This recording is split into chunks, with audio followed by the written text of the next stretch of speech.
Halo dulur, gimana kabarnya? Semoga kalian sehat selalu dan diberi rezeki yang melimpah.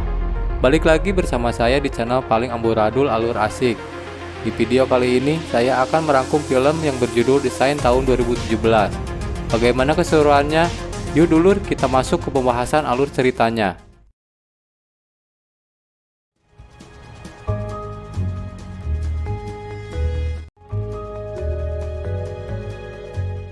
Film diawali di mana kota Moskow yang cerah didatangi sekelompok orang yang turun dari kendaraan dengan membawa beberapa koper.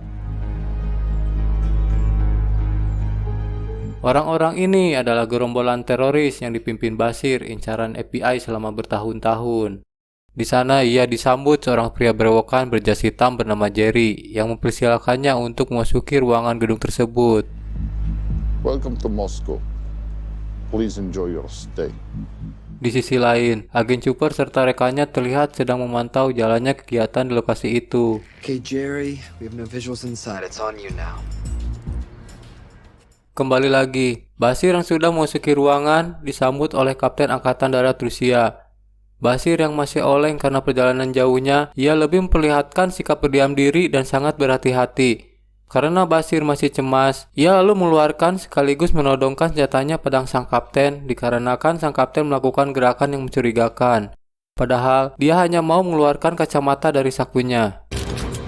Gentlemen, please. I understand you are anxious here.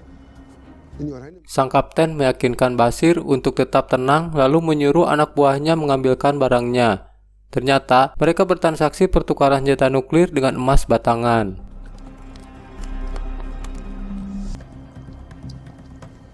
You're happy? She's useless. Давай! Si kapten lalu menyuguhkan tuak sebagai perayaan kesuksesan transaksi itu.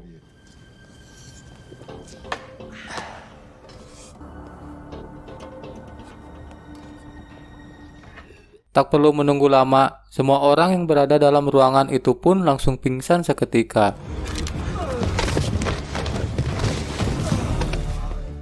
Cooper merasa di sana ada kejanggalan dan Jerry tak bisa dihubungi. Lalu ia keluar dari pen untuk mengecek keadaan.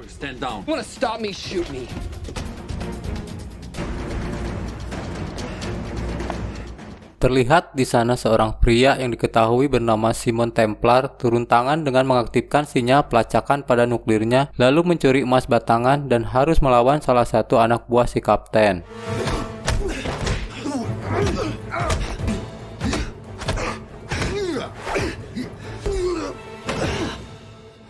Enough! Goodbye. Di saat Simon terpojok, Chopper datang menembakkan senjata pada prajurit Rusia tersebut. Ia bergegas mendekati Simon dan bertanya siapa dirinya dan apa yang sedang dilakukannya. Chopper mengira Simon adalah seorang Interpol karena ini tugas gabungan. Simon kebingungan dengan pertanyaan Chopper yang bertubi-tubi. Akhirnya ia pergi dari tempat itu sambil mengamankan emas batangan tadi. Tak lupa, Simon juga meninggalkan kartu nama sehingga membuat agen Cooper kelihatan bodoh. The Saint? Scene berpindah di mana Simon menjual hasil jarahan tersebut pada teman lamanya untuk dibagikan pada orang-orang yang membutuhkan. You want to give all this money to children? Your money, you're the boss. Just make sure the money gets where it needs to go. Di sisi lain, Presiden Nigeria Ezekiel Ibaka menerima dana senilai 2,5 miliar dolar untuk rakyatnya melalui perusahaan bankir swasta yang dipimpin oleh Sender. We have to. Yes, we will. Sender memerintahkan anak buahnya yang bernama Arnie Vallecross, kita sebut saja Arnie, untuk memindahkan semua dana titipan itu ke rekening pribadinya Sender. Arnie yang masih punya hati nurani, ia bukannya mentransfer ke rekening Sender, melainkan menyembunyikan semua uang tersebut ke beberapa rekening bank yang tak dapat dilacak. Setelah itu, ia menghubungi markas FBI untuk meminta perlindungan pada agen Cooper. $2.5 billion because I diverted it. Sender yang mengecek di rekeningnya ternyata masih nol. Lantas dia menyuruh Marius untuk menculik anaknya Arnie yang bernama Joy. Could not stop for death, he kindly stopped for me.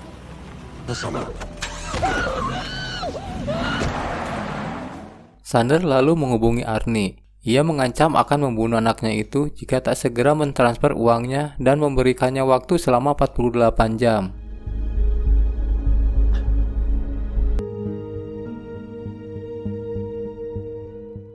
Di tempat lain, Simon yang sedang duduk santai, ia melihat berita tentang dana 2,5 miliar dolar yang telah hilang. Ia lalu berniat untuk mendapatkannya terlebih dahulu karena memang pekerjaannya adalah mencuri barang-barang berharga apalagi uang. Segala informasinya dibantu oleh pacarnya yang bernama Patricia Holmes. Now enjoying a lifelong vacation in a CIA black prison somewhere. No, you can keep it, darling. I like being the brains of the operation. Patricia yang mengetahui Arnie memegang uang itu berada di sebuah hotel di San Diego. Lantas Simon dan Patricia melakukan penyamaran dan menyusupi tempat tersebut. Simon masuk ke dalam kamar hotel Arnie dan harus melumpuhkan salah satu anak buah Sander. Di sana, Simon terlihat sedang mengakses kode berangkas. Setelah berhasil dibuka, hanya ditemukan sebuah kotak kecil yang berisikan cincin di sana. Dia teringat bahwa cincin tersebut milik ayahnya yang telah hilang. Arnie bersama satu orang lainnya sudah berada di belakang Simon dan langsung melumpuhkannya. Arnie meminta bantuan Simon untuk menyelamatkan putrinya. Tak lama kemudian, Marius datang dengan menggunakan sebuah heli dan menghujani mereka dengan hembusan peluru.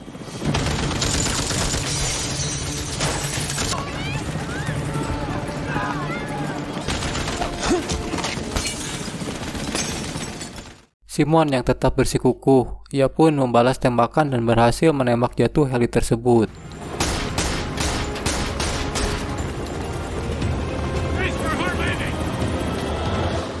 Akibat peristiwa itu, membuat Arnie terkena tembakan dan tak berdaya. Untungnya, dia sempat memberitahukan nomor rekening yang ada dalam cincin tadi. Where did you get the ring? Tak lama kemudian, agen Pernak datang untuk menahan Simon. Agen Pernak ini adalah orang yang menyelidiki berbagai kasus yang dilakukan Simon serta mengejarnya selama bertahun-tahun. Singkat cerita, di sini Simon langsung melarikan diri dengan terjun dari lantai atas. Untungnya Simon mendarat tepat ke dalam kolam renang yang berada di bawah. Good to see you. You too. Veil cross? Afraid not. Scene berlanjut di mana Marius melapor pada Sander yang gagal menjalankan tugasnya.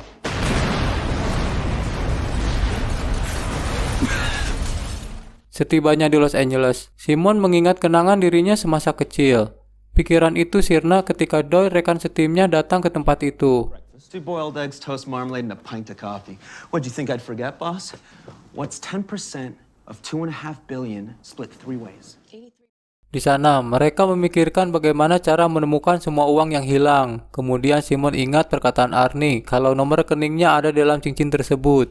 Dengan keahliannya, dia berhasil membuka kunci cincin itu yang dalamnya terdapat sebuah berlian. It's synthetic.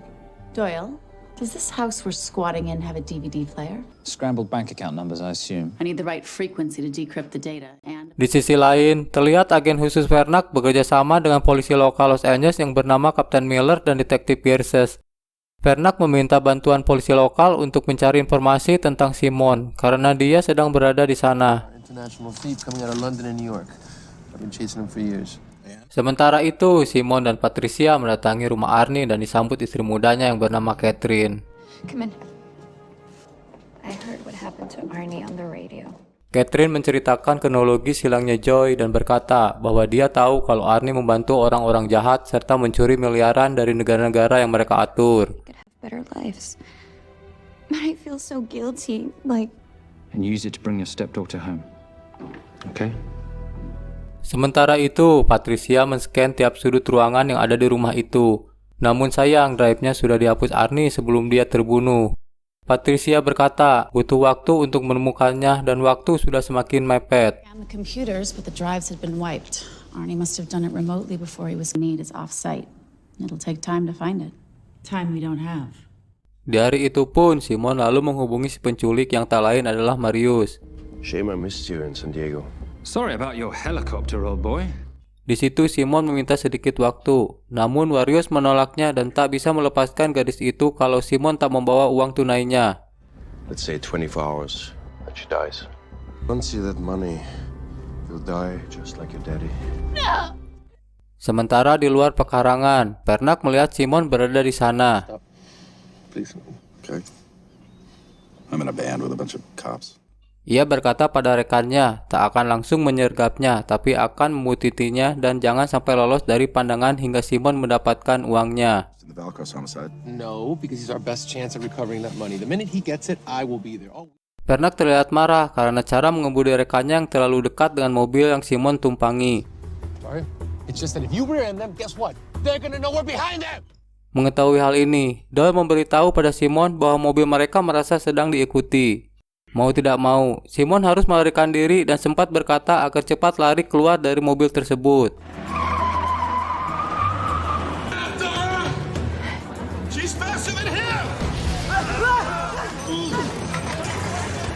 Kemudian, ia pergi dari sana menuju kereta gantung. Tapi sialnya, ia masih bisa terkejar. Tak ada pilihan lain, akhirnya ia memutuskan untuk menyerah.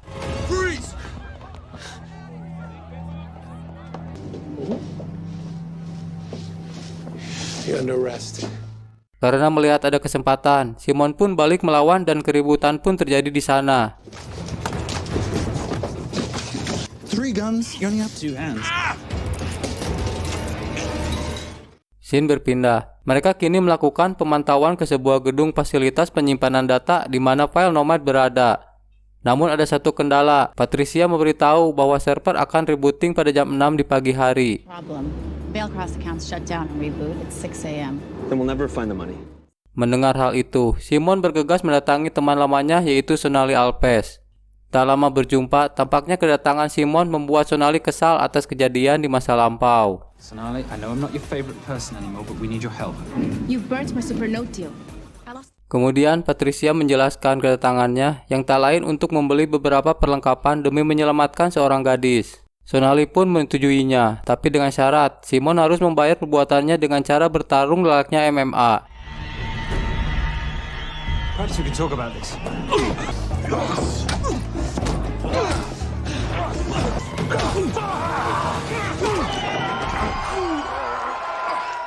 Di sisi lain, Patricia dan Doyle memilih peralatan yang diperlukan. Do you need anything else? No. I think I'm good. Here's your 40. It was good doing business with you, girl. Likewise. Dengan waktu yang terbatas, Simon berhasil masuk melalui pintu belakang, sedangkan Doyle gagal mengalihkan perhatian para penjaga hingga Patricia pun turut tangan membantunya.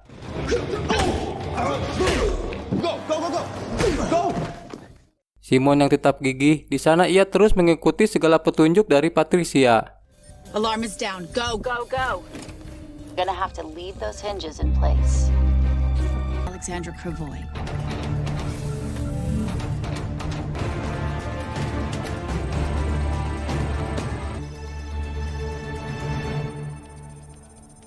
Di sela-sela waktu tersebut, agen Vernak bersama rekannya menggerbek Patricia yang sedang berada dalam mobil, di mana Vernak mengetahui keberadaan Simon yang sedang di ruang server dan saling berhadapan. Hello. Hand me the bag. Lagi-lagi Simon berhasil kabur, tapi saat memasuki mobil, dia melihat detektif Gerses terluka tembakan dan kemanakah Patricia. Karena merasa iba demi menolong detektif tersebut, dia menunggu sampai ambulan datang hingga akhirnya berhasil diborgol oleh agen Vernak. Di situ Simon berhasil meyakinkan Vernak untuk segera menghentikan tindakan Marius dan segera membebaskan tawanan. When all this is over, I'm taking you in. Di keesokan harinya, mereka mendatangi sebuah kapal pesiar tempat Patricia dan Joy disekap lalu menghabisi sebagian penjaga yang berada di situ.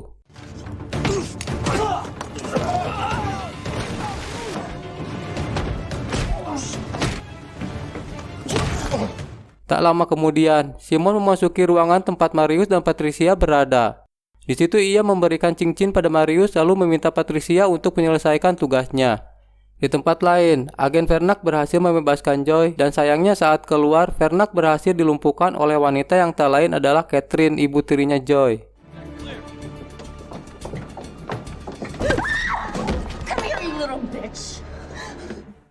Kembali ke tempat Simon, di mana mereka semua berkumpul dan dengan pintarnya Patricia segera memanfaatkan keadaan itu hingga perkelahian pun terjadi.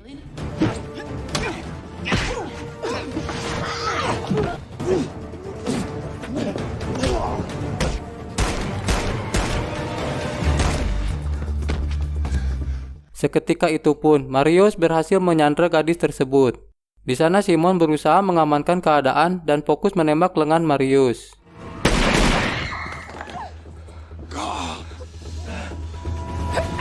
Kini setelah semuanya teratasi, Simon mengatakan pada Joy bahwa ayahnya orang yang sangat pemberani hingga mempertaruhkan nyawanya dan minta Joy secara simbolis untuk mengembalikan uang pada rakyat yang membutuhkan seperti cita-cita ayahnya tersebut.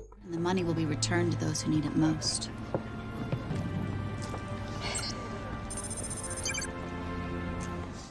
3 minggu kemudian, Sander yang merasa gelisah karena anak buahnya sudah tertangkap, ia berusaha menghapus segala jejak dan meminta bantuan pada rekannya di Swiss untuk membuat dirinya menghilang sementara.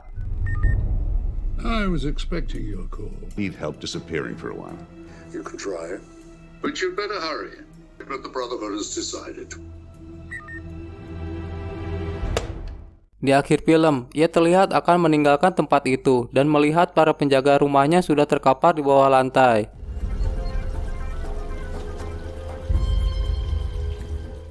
Tak lama datanglah Simon di belakangnya dan Sander langsung melawannya.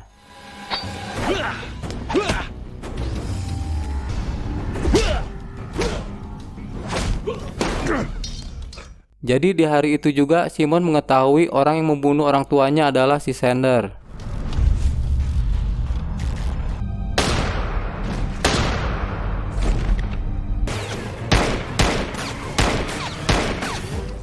Simon yang menjunjung tinggi kehormatan dan bukanlah seorang pembunuh, ia mengurungkan diri untuk membunuhnya, tapi akan menyerahkannya pada pihak yang berwajib. Under National Defense and Authorization Act, Sections 1021, the indefinite detention of terrorism suspects.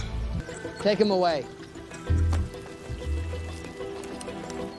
Seperti biasanya, Simon lagi-lagi menghilang dari pandangan FBI.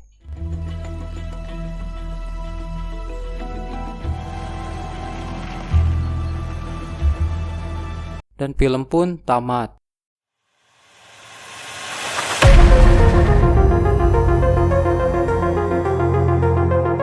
Nah, itulah dulur seluruh alur cerita film The Sign tahun 2017. Jika ada kesalahan, kritik dan saran, silakan tuliskan di komentar. Sekian dari saya, Mimin Alur Asik unjuk diri dan mengucapkan terima kasih.